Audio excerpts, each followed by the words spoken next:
Pensez-vous qu'Astérix était courageux? À votre avis, était-il plus courageux qu'un sportif qui tous les jours s'entraîne pour dépasser ses limites? Était-il plus courageux qu'un entrepreneur qui porte son entreprise et porte ses salariés? Était-il plus courageux que celui qui, organisant un grand événement, décide de réaliser son rêve? Était-il plus courageux que le chercheur qui choisit de ne pas suivre le consensus et proposer un autre paradigme? Des exemples comme celui-ci, comme ceux-ci, il y en a plein. Et il y a les vôtres. Car on a tous un jour eu à soulever, comme Astérix, un menhir. Alors bien sûr, ils n'avaient pas la forme du menhir, mais ils en avaient probablement le poids, un poids psychologique, et peut-être le poids de la peur. Alors pour Astérix, c'était facile, parce que lui, il y avait la potion de Panoramix. Et pour nous, comment faisons-nous? Je suis docteur en psychologie aujourd'hui, mais j'ai commencé par de la diététique et puis ensuite par de la psychologie, des sciences du langage, un master en sciences du langage pour aller vers la psychologie et puis ensuite la micronutrition. Aujourd'hui, je suis persuadée que les ressources dont nous avons besoin pour le courage sont multiples. J'aime présenter les choses à travers 3 mots, le beau, le bien, le bon, et également à travers des neurotransmetteurs que j'appelle la dose. Alors j'aimerais vous les présenter assez rapidement, ces neurotransmetteurs. Ils ont un mode de fonctionnement très complexe. Je n'ai pas la prétention ici de les présenter dans leur intégralité, mais j'aimerais simplement vous donner quelques pistes d'interprétation pour que vous puissiez vous aussi vous les approprier. Ces neurotransmetteurs, les voici. Le premier, c'est le premier de la dose. C'est le D de la dose. Voilà. La dopamine. La dopamine, c'est un plus avec un point. Le plus avec un point, c'est du bonheur. C'est du plaisir immédiat, point barre. C'est l'émotion positive qui surgit. C'est quelque chose qui va vous permettre de pouvoir avoir du plaisir, activer le circuit de la récompense. Et en général, quand ce circuit de la récompense s'active, alors on recommence. C'est ça la dopamine. Ça nous dope. Les endocrinologues aiment bien le dire, ça nous dope. C'est ce plaisir immédiat qui arrive.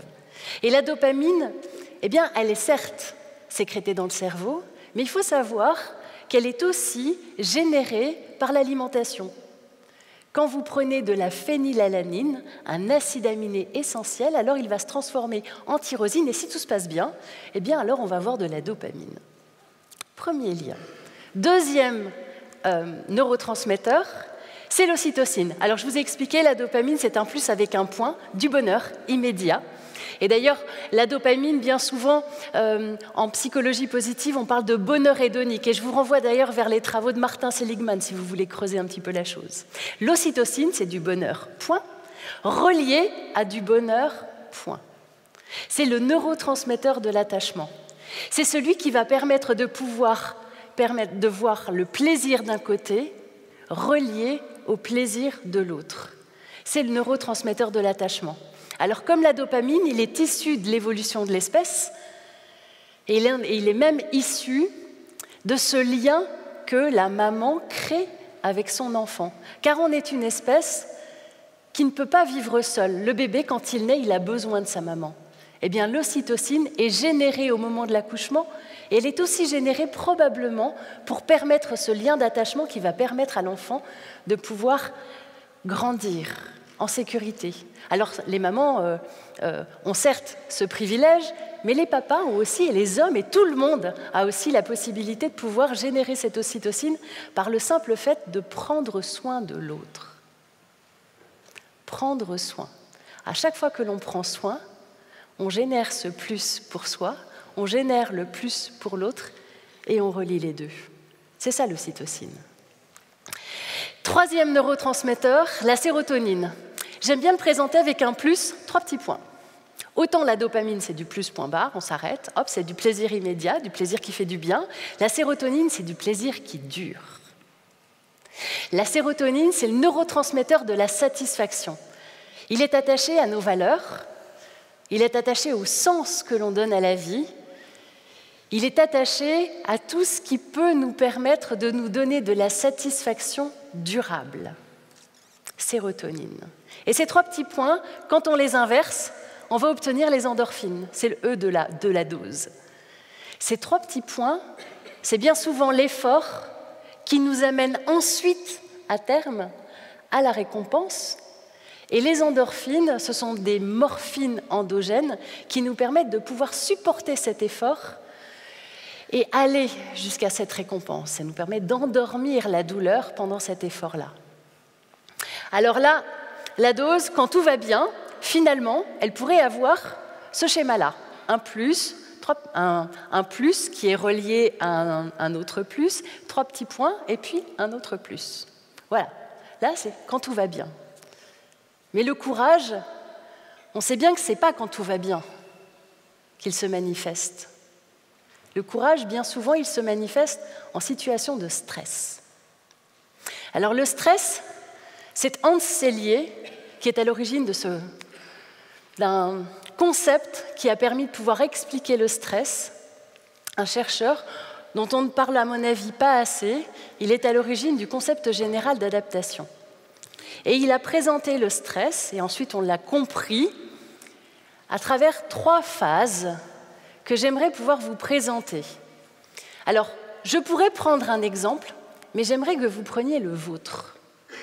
Essayez de sélectionner dans votre vie une situation. Alors, il y a le stress positif, certes, mais ce n'est pas forcément celui durant lequel on a le plus besoin de courage. Il y a aussi le stress négatif, et c'est bien souvent là que se manifeste le courage. Alors prenez un épisode de votre vie, peut-être pas forcément un épisode le plus heureux, mais vous allez voir qu'il y aura une fin positive. Allons-y. Découvrons ce syndrome général d'adaptation. Le voici. On peut le présenter avec une courbe, des courbes, comme ça. Dans ces courbes-là, vous avez la première phase. La phase de stress, stress négatif, qu'est-ce qui se passe? L'adrénaline. L'adrénaline arrive, c'est la copine de la dopamine d'ailleurs, donc qu'est-ce qu'elle fait? Elle nous dope, elle nous met en mouvement, elle nous permet de pouvoir surmonter ce stress pour pouvoir réagir. Bien souvent, soit par la fuite, soit par le combat. En tout cas, elle donne de l'énergie à notre corps pour pouvoir y arriver. Et vous voyez d'ailleurs que le magnésium, là aussi, va soutenir la fonction musculaire pour nous permettre de pouvoir y arriver. Ça, c'est quand le stress est ponctuel. On y répond, et on y répond naturellement grâce à ce que l'on a en nous, cette adrénaline et ce magnésium, bien d'autres processus, mais au moins ceci. Si le stress continue, si le stress perdure, alors on va entrer dans une autre phase qu'on appelle la phase de résistance. Dans cette autre phase, on retrouve un neurotransmetteur de la dose, et même 2. On retrouve, vous la voyez en vert, la sérotonine. Cette sérotonine, c'est quand le stress perdure, alors on se dit, allez, je tiens, j'ai des valeurs, ces valeurs, c'est ce à quoi je tiens, c'est ce qui me permet de pouvoir continuer, on s'assoit sur ces valeurs, on s'appuie sur ces valeurs, et on y va. Et on y va dans la joie, parce que la sérotonine nous procure de la joie profonde, axée sur nos valeurs.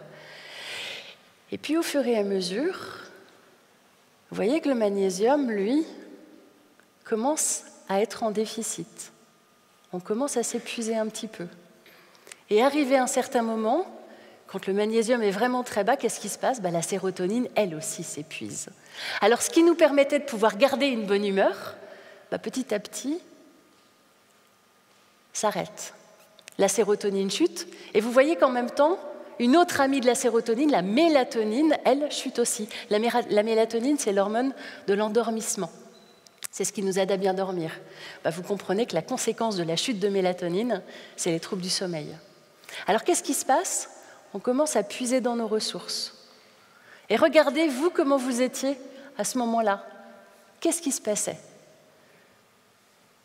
Et quand on continue un peu de stress comme ça et qu'on ne recharge pas ses ressources, qu'est-ce qui se passe?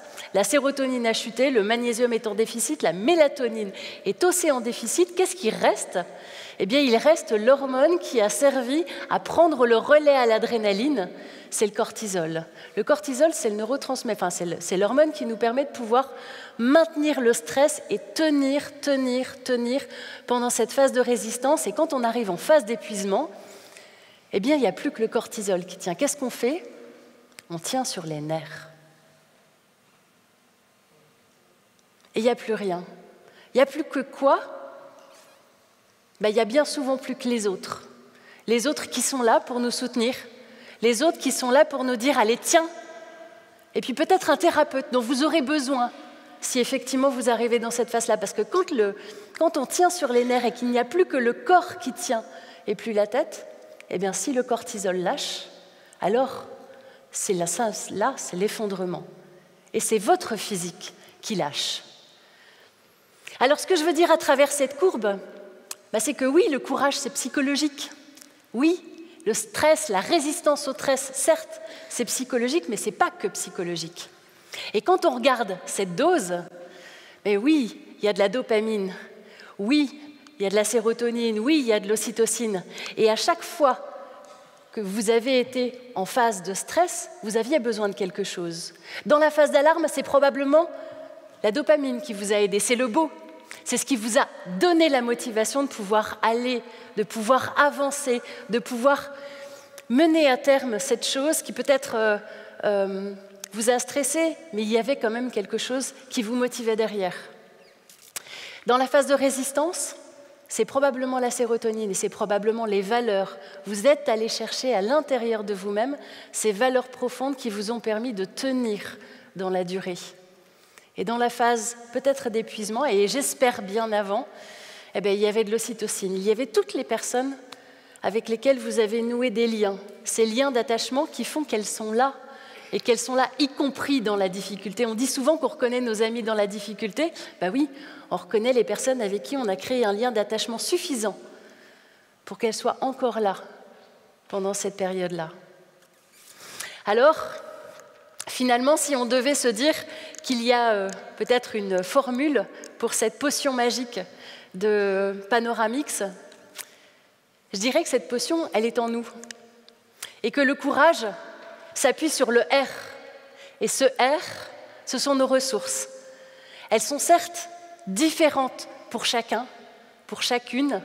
Quel est votre beau, quel est votre bien, ce qui vous aligne, quelles sont vos valeurs, quelle est votre manière de vous relever, de vous relier aux gens, qu'est-ce qui vous dope, quelles sont vos valeurs fondamentales, qu'est-ce qui vous fait vous tenir droit tous les jours et avancer, quelles sont les personnes à qui vous tenez. Tout cela constitue vos ressources et c'est ça qui vous donne du courage. Merci.